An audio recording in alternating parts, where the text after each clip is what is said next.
All right, now let's get into it. The Kenya-US ties, and if there's need to re-establish or recheck what we have had as foreign policies and global relations. And of course, I want to appreciate once again joining me virtually, Professor David Munda, who is a political scientist in New York, United States of America.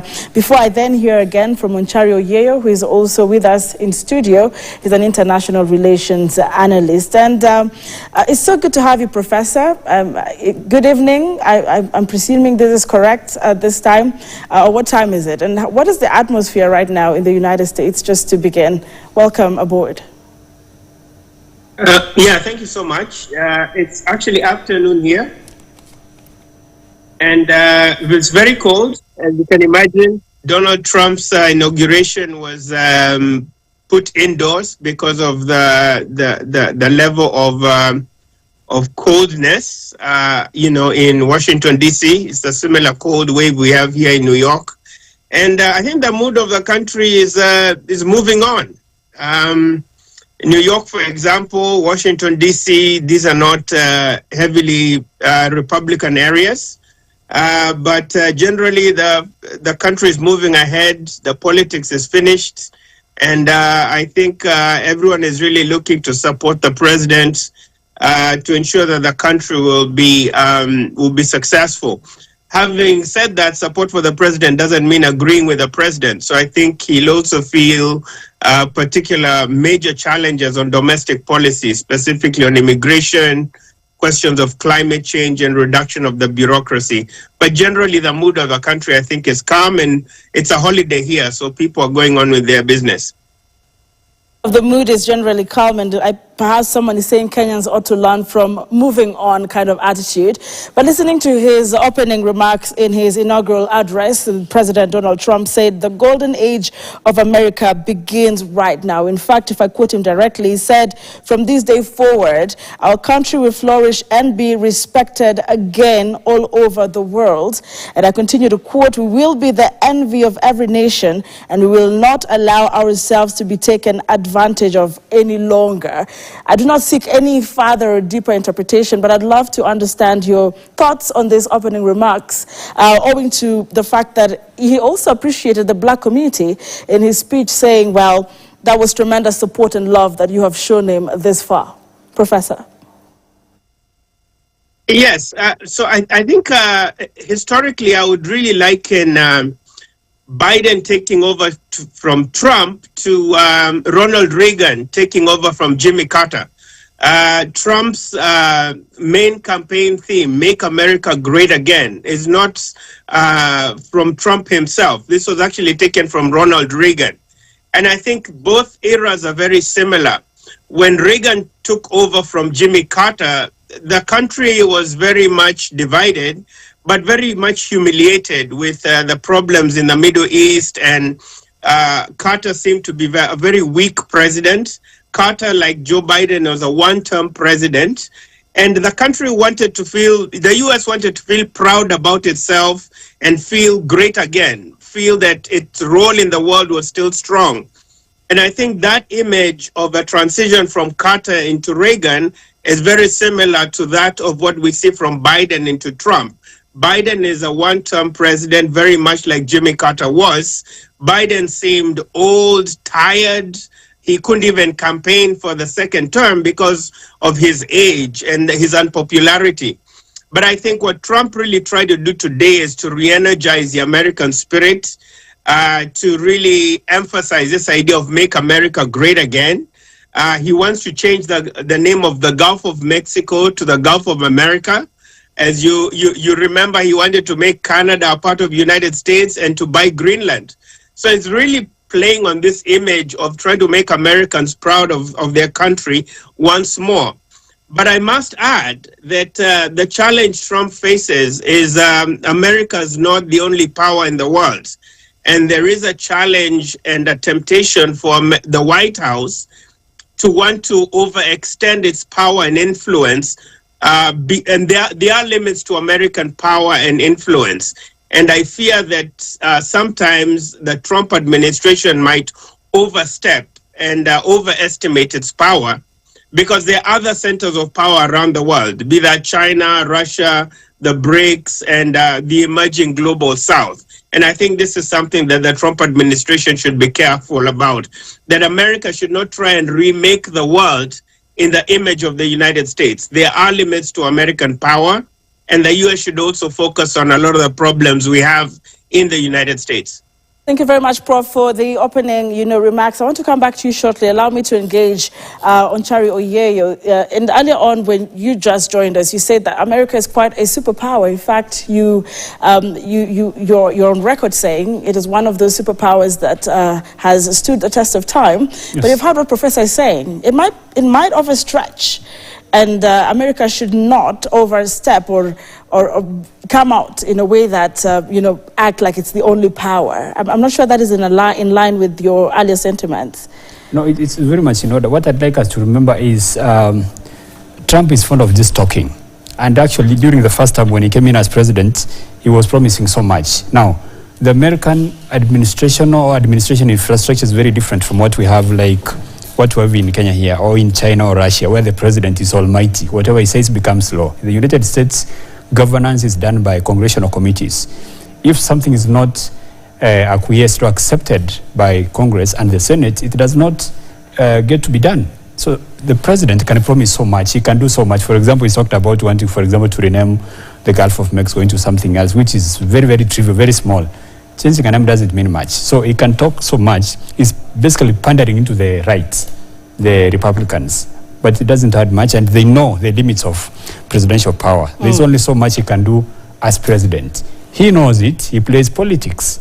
If something, even including the budget, if from Congress, it cannot be supported overwhelmingly by enough votes to go to the Senate, it cannot go through. The president alone cannot decide to say, I'm going to do this. There are only very, very few things he can do using the executive orders. However, even as you say Yes. that, we do realize that the Republican is the majority right now. For now, he enjoys a lot of grace because of the majorities in the House and the Senate.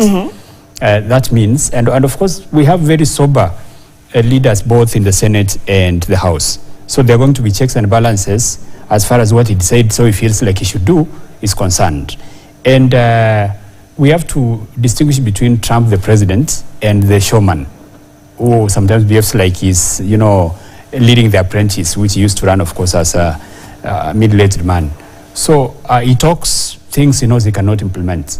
When I talked about American supremacy as a superpower, I was talking about, of course, with regard to the Chinese and the Russians. A lot of people talk about emerging superpowers. They talk about the strength of the Russians. We've seen what the Russians have done in Ukraine. They've been there for close to 3 years now. And they've not done much. We were told, hey, we will get in for 1 week and we're out. They've stuck there because they don't have the power we told they actually do have. The Americans have strength. They've built it over time. They are a responsible superpower. And the checks and balances, I trust the American system. It's actually self-correcting. If there's a mistake done here, the systems do work, structures do work, institutions do work, and they correct whatever comes out wrong. So you're saying institutions do work? Yes, you're comparing that to what's happening in Kenya? Now, if, of course, because we want to see those comparisons as well, because this we are supposed to be relating, and like you said, that Donald Trump could come out as a very straightforward person, and a number of things need to be in line. Yes. And also you refer to the abductions that are happening in this country. Now, you might want to also touch on the level of transparency and integrity, because Donald Trump was very, very clear on removing what he termed a government censorship in America, and to bring back the free speech to America. Yes. And whatever is going to implement as a domestic policy for Americans will reflect what the attitude is going to have when he deals with foreign countries. For example, he's not going to be comfortable doing business with Kenya when they're doing the same things he does not want to see happening where? In the United States.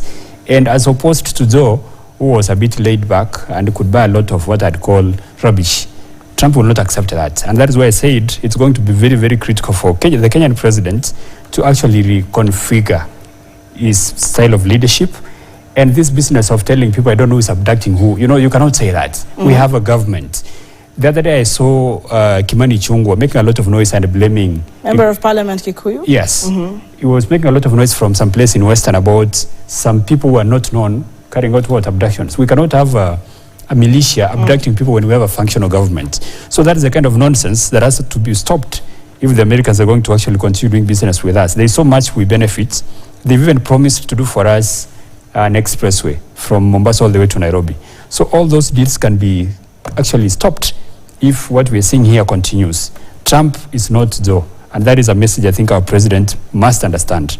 All right. Yes. Trump is not Joe. Allow me to go back to Professor David Munda, joining us live, of course, virtually rather, from New York, USA.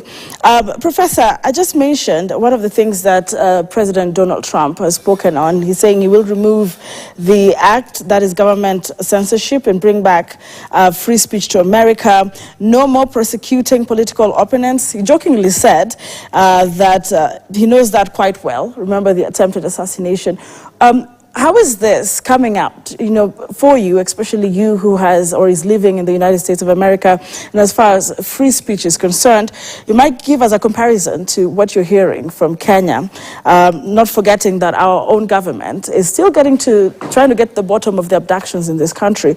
But these are two states that need to be, aligned and working, and we've had ties in as far as a number of things are concerned, economical and non-economical. So how would you relate that in terms of, first, Trump saying he's going to be removing this censorship, and what is probably happening in Kenya? What do you foresee in that regard, if there's anything really to foresee?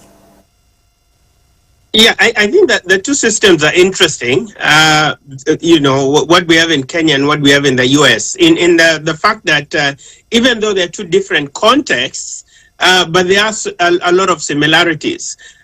There is a big concern within the US, particularly within the left-leaning circles of American politics, that Trump is actually going to expand executive power. He's going to be more of an authoritarian, and he's going to try and do a lot of what he couldn't do, which was extra-constitutional, against the Constitution, to try and weaponize the Department of Justice, which he criticized Joe Biden for.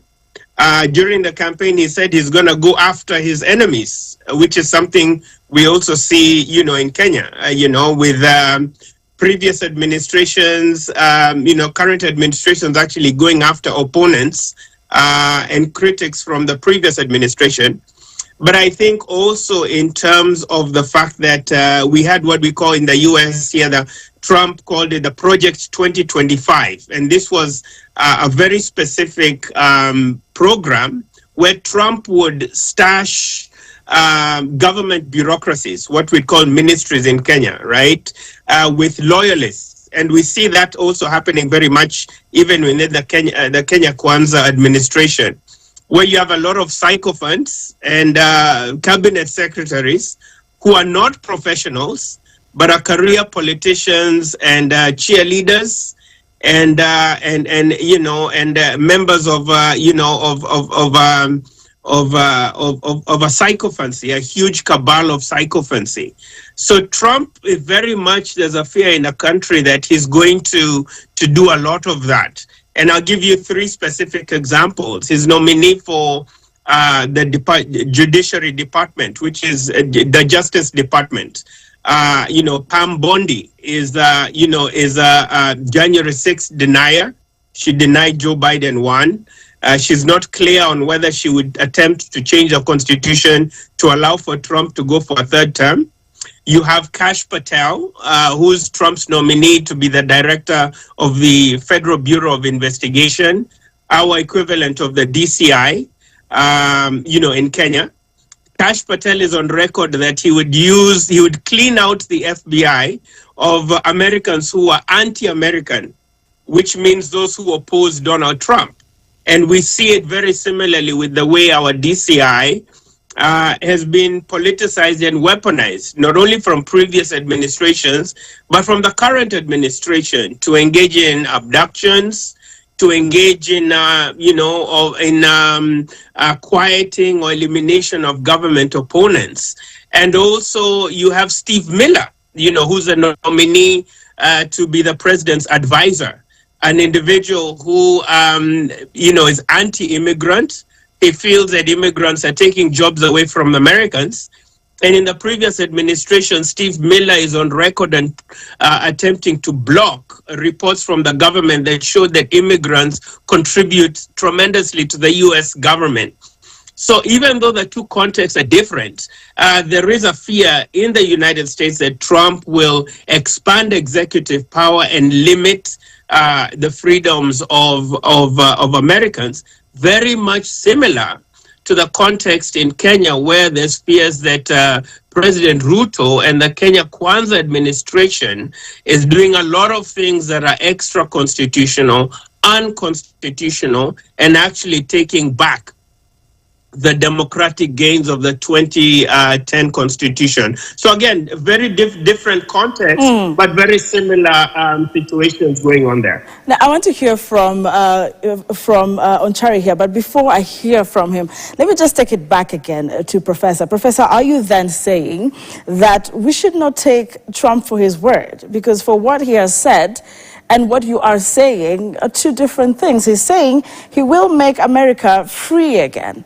Free speech will dominate. He's actually saying he'll engineer race and gender into public light. He'll create a society that is colorblind and merit-based. You're not convinced that his words or his actions will match his words, Professor? I'm definitely not convinced. And I say that to say this. It's very ironic that today we celebrate Martin Luther King Day, January 2nd, 20th, which Martin Luther King was a civil rights activist. He really fought for equality for everybody, for protection, particularly of those who are marginalized and those who, didn't have a voice, the voice for the voiceless. And what Trump is really doing when he talks, at least in the US context, when he talks about only two genders, he's really denying the role of individuals who might not fall within the male-female category. We know biologically there are people who are sometimes born with both organs. We know we have trans cases, we have intersex cases. So he's really using this to clamp down on the rights of those who might not fit the model of male or female, because the US is a very complex society. Over 350 million people. Not everyone can fit into the box of male and female. There are people here with all kinds of physiological, biological challenges. But also, in conclusion, I must add that you cannot follow Trump to his word, because Trump swore during his first term that he would follow and abide the Constitution, to the Constitution. And one of the tenets of that is a handover of power, right? A constitutional handover of power. And he reneged against that. He went against that. When he realized he lost the election, he was calling governors in Republican districts to try and change the results. And this is a very dangerous and difficult situation for the country. He swore to uphold the Constitution. When he lost an election, he tried to change the results. And he almost landed in jail because of that. So I cannot trust Trump at his word, which is why the institutions of the US are so important, that he will get checked by the Congress, with the equivalent of our parliament, that he will get checked on every way by the courts. And I wish in the Kenyan context, our parliament actually performed its role. It's the most powerful arm of government, that the president cannot continue to direct parliament like parliament is a group of kindergarten kids. Parliament has to stand up to the president and check the president. In addition to the judiciary really needs to stand strong and protect the rights of Kenyans. It's unfortunate that Kenyans disappear, are getting killed. It's really tarnishing the image of Kenya, not only in the continent, but even here in the US. It's really hurt the image of Kenya. as a democracy, as a good partner of the Joe Biden and current Trump administration because of a lot of these human rights abuses and questions around governance. So I will not trust Trump. I will trust the institutions of government to check his expansion of power. Professor, I heard you say in conclusion, we have no hurry at all with you. Please stay with us. I want to come back to you because now we want to understand the ties that we appreciate and share with the United States. But I want to hear from Onchari. And you've heard Professor speak. Before I ask you any questions around the trade, yes, you might want to react to a number of things he has said. Well, I agree with him. The American institutions can be trusted. Even when you have a president who is rogue like Trump, you can count on the institutions of the U.S. Did you say broke? Yeah, sometimes, you know, for example, what he did after he lost the election, he wanted, you know, the results to be adjusted to decline president. But you see, the institutions worked, and it was, you know, held into account. And obviously, you know, he instigated an insurrection on the 6th of January, and, you know, all those guys were arrested and processed in court. He almost got locked up himself. So the American institutions able to keep anyone in check, including the president. So again, there's Congress, there's a Senate, very, very powerful. They participate in decision making. The president cannot do things on his own. Actually, most of the things he talked about, he's promised you'll not be able to do unless the few things he can do by executive order, which really don't amount to much. So back to, again, he's talked about how the image of our country has been tarnished abroad, the US in particular. That's what I said. Americans are able to collect data, they're able to watch what we're doing here, and that is going to actually temper the kind of relationship this country is going to have with the Trump administration going forward. I'm very sure he has been briefed because Americans have got a lot of interest in Kenya because of the ties we have in the battle against terrorism and other issues, you know, touching on security and defense. So he has been told Kenya has a president whose image has been tainted with abductions and human rights abuses. So that is something I think is going to pay a lot of attention to, because American presidents get advised, don't take even a photo with a president who has been accused of killing people or abducting people. Very so again, I take it back to President Ruto. He has to be very, very keen. Trump is not so. And in order for Kenya to continue enjoying the kind of relationship we've had over a long period of time, because we depend on the Americans for so much, including intel. Sometimes our own intelligence organs don't know when we're going to be attacked, but the Americans get to do what? To tell us. So for that to continue happening, he has to actually appear to be running a government that is responsible. Now let's talk about Trump talking about the economy of America, yes, and something stood out. Of course, he said that he will defend America in levels that nobody has ever seen before. Very, very strong remarks there. And I'm quoting him word by word. Yes. He's rapidly going to bring down costs of essential, products. He's going to be declaring the national energy emergency. He said, drill, baby, drill. For those who watched his, message of inauguration, yes, he'll cut in the costs by, this wasteful expenditure. He's actually owing them to that. Yes. But what stood out for me is establishing the external revenue tariffs coming from foreign states, that is, tax foreign countries to enrich American citizens. Yes. Now, because we want to tap into that expertise of yours, please explain this, and if at any point it might trickle down to Kenya, or which countries is he referring to, and how will this work for Donald Trump? So what he has in mind, number one is Canada.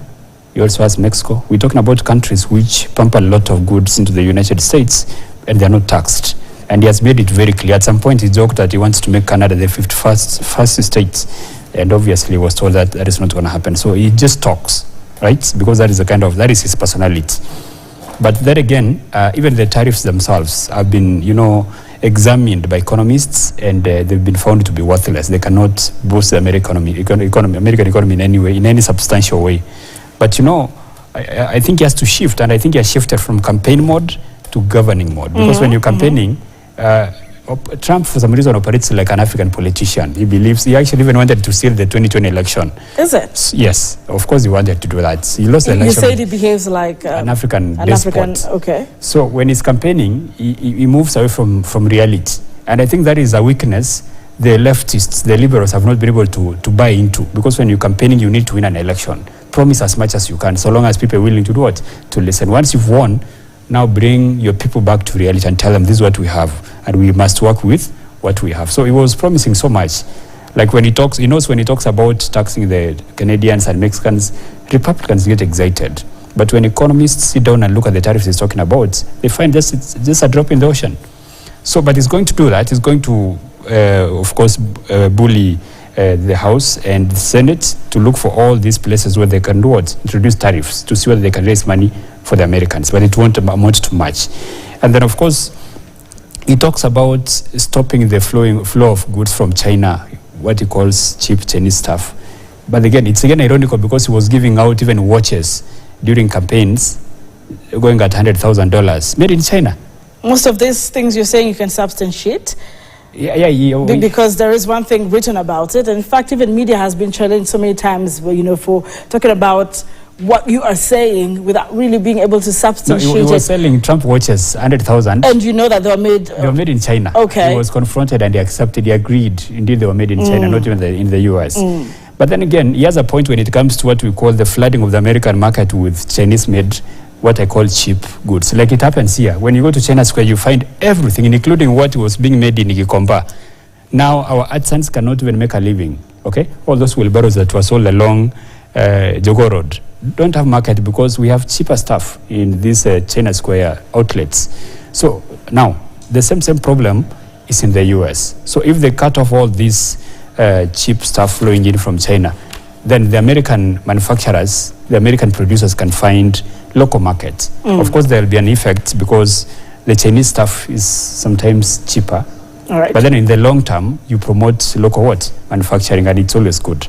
So now, that is an economic policy that is going to actually not work very well when it comes to countries that have been given what we call preferential trade treatment, like what I talked about earlier, AGOA. That is the African corridors? The African Growth Opportunity Act. Okay. It was meant to allow sub-Saharan African countries to have some preferential treatment in selling or exporting stuff to the United States. Now, it comes with strings attached. There are conditions to that.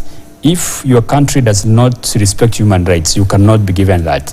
If you are accused of, for example, scuttling or curtailing freedom of speech, you cannot be given that kind of thing. That is why, going forward, if they have to actually find a reason to stop it, they look at things like abductions and, whatever that's happening here.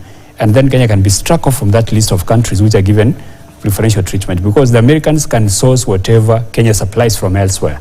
If you talk about bananas in plenty in Mexico. So they can find a reason to actually deny Kenya the opportunity of exporting produce to the United States. Now, let me hear from Professor Munda. Professor, thank you for staying with us. And I just want to talk on this trade matter. And first, let me understand, is this preferential treatment really happening in the United States for the Africans? I understand there's the African corridors where we have imports from Africa. Have you experienced that? How are the youth benefiting, or Kenyans in diaspora, perhaps, if you've engaged with some of them? Under the Trump's administration, when he was 45th president, perhaps during Joe Biden's tenure, and what do you think might change with the 47th presidency of Donald Trump in that regard?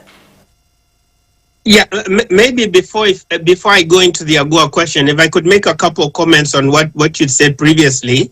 When we're thinking about tariffs, I think the Trump administration tends to misread what tariffs are, right? So when you charge tariffs, for example, on Kenyan goods coming into the US, or Chinese goods, which is a main target of the Trump administration coming into the US, it's not the Chinese or Kenyans who pay the extra charge on those goods coming into the US. It's actually the American people, we the importers. So if a product, say 100 shillings coming from China, if you charge a 20% tariff, it will be $120.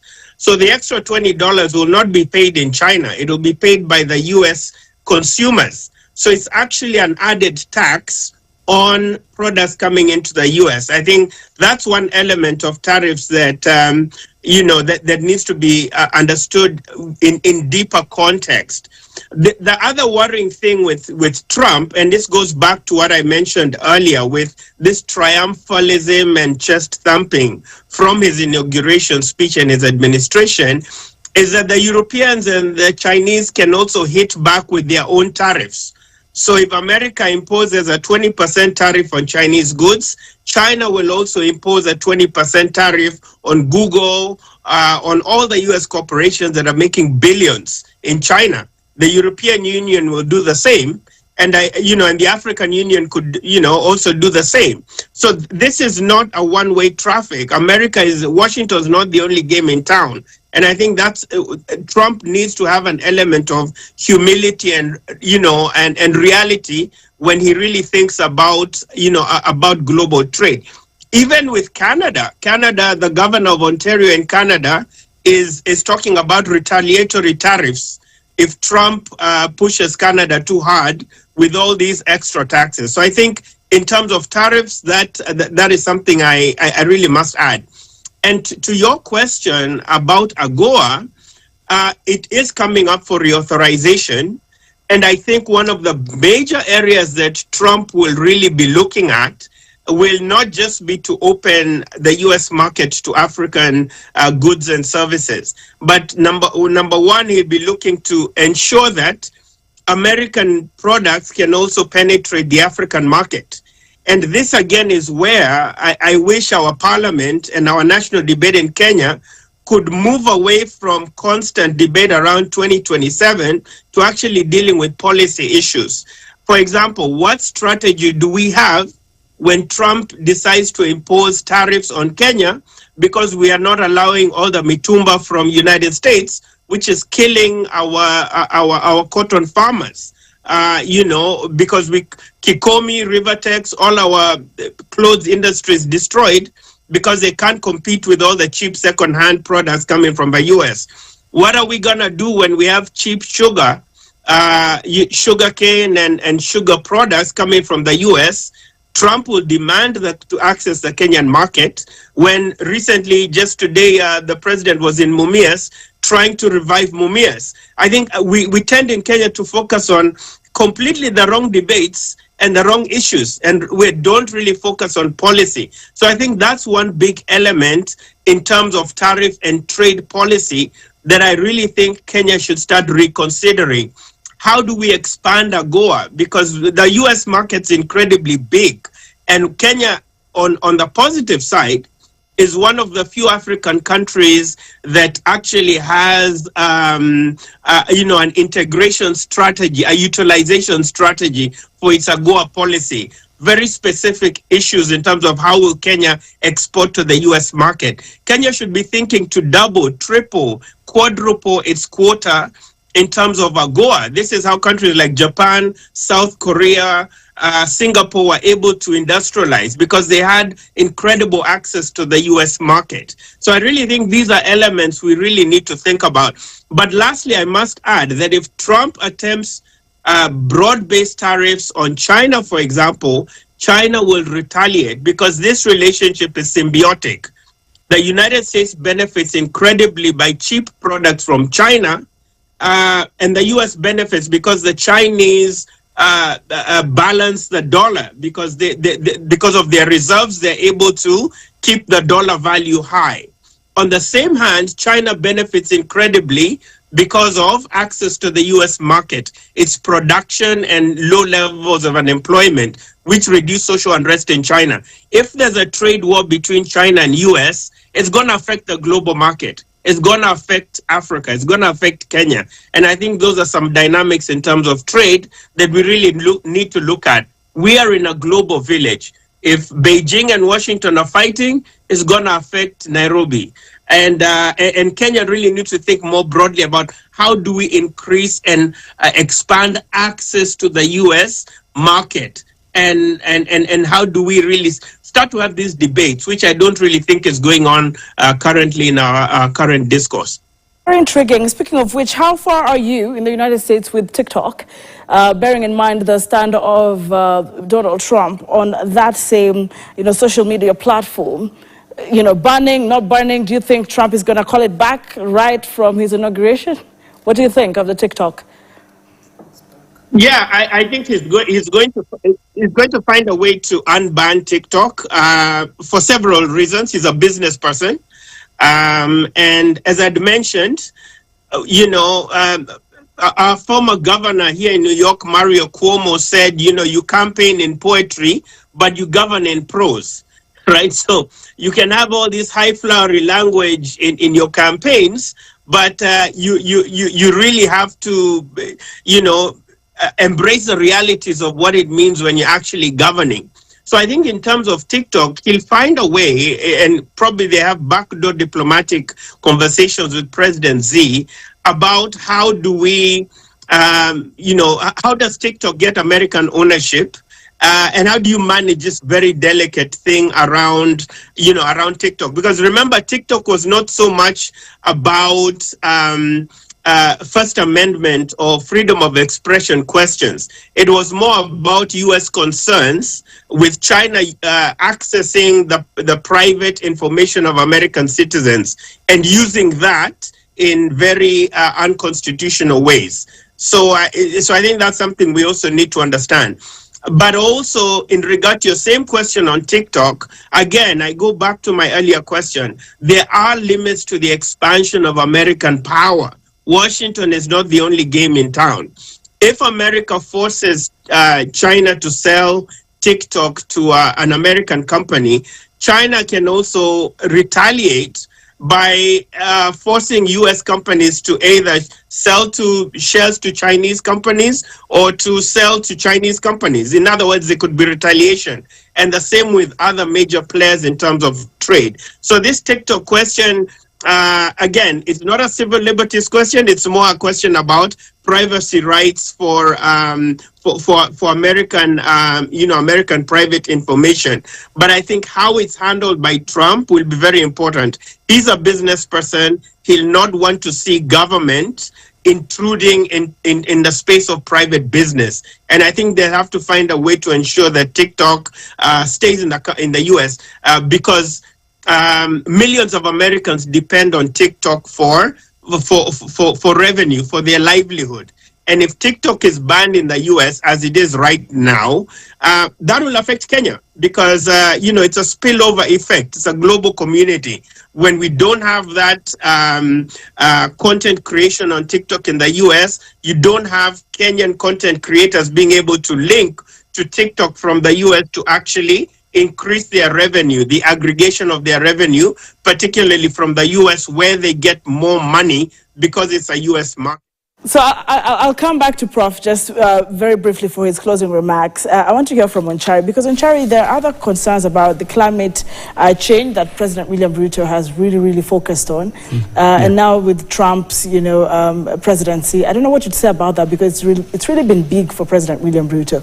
What do you think? What trajectory might this take with Donald Trump? Because we've seen here Donald Trump also saying that he will make America a manufacturing country once again. You realize that there has been concern about the key emitters and the key polluters of the environment and those who give less to the climate action.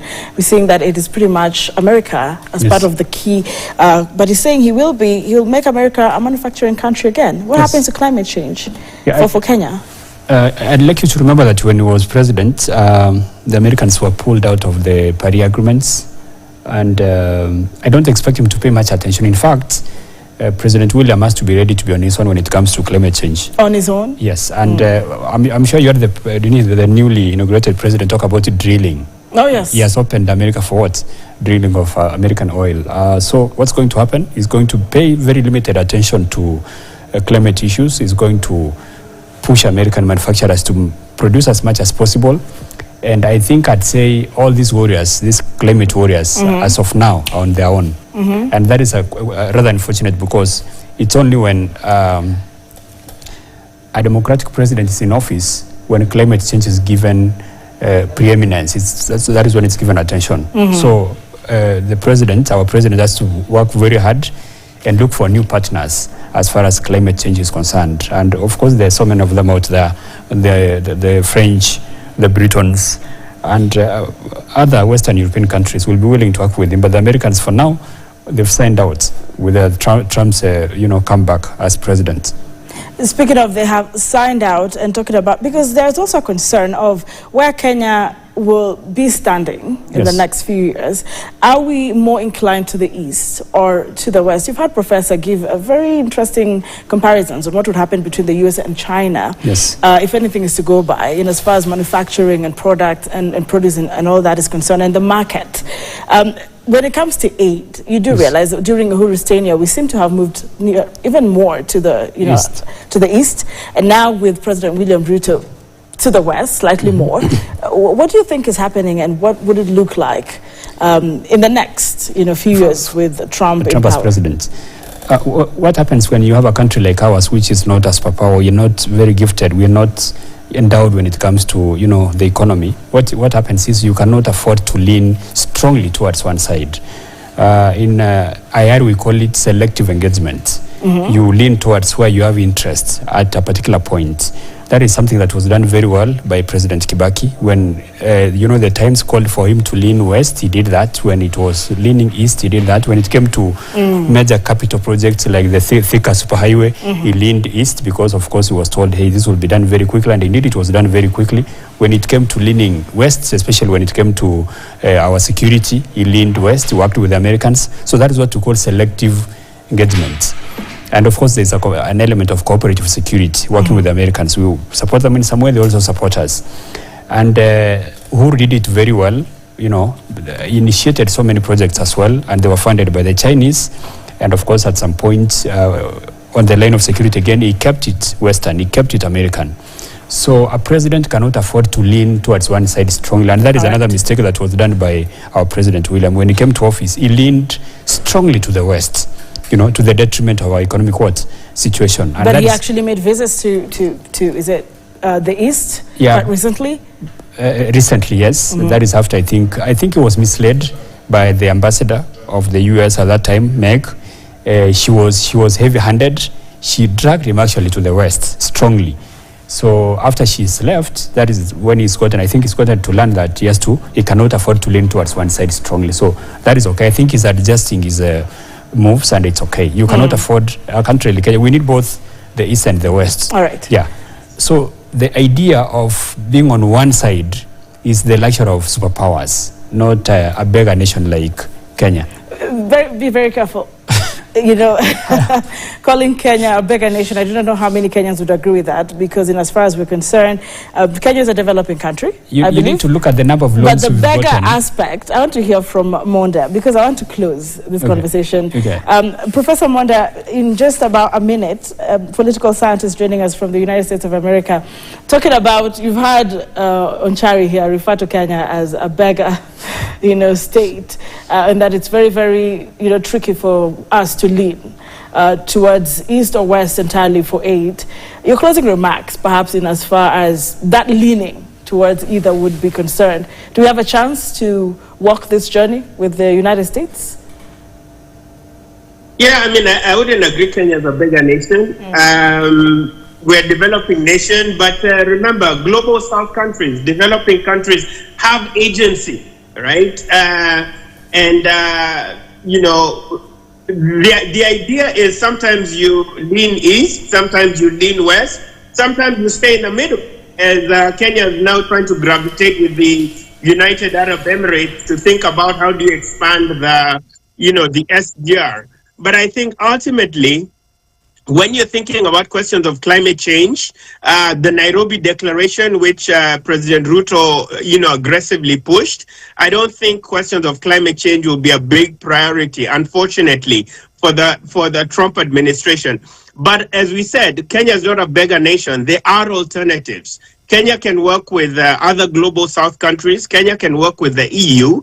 But Kenya can also work with individual U.S. states. New York, California, the two largest states in the US, they have their own climate change policy programs. So there's a lot of elements in which you can overstep the preponderance of the Trump administration.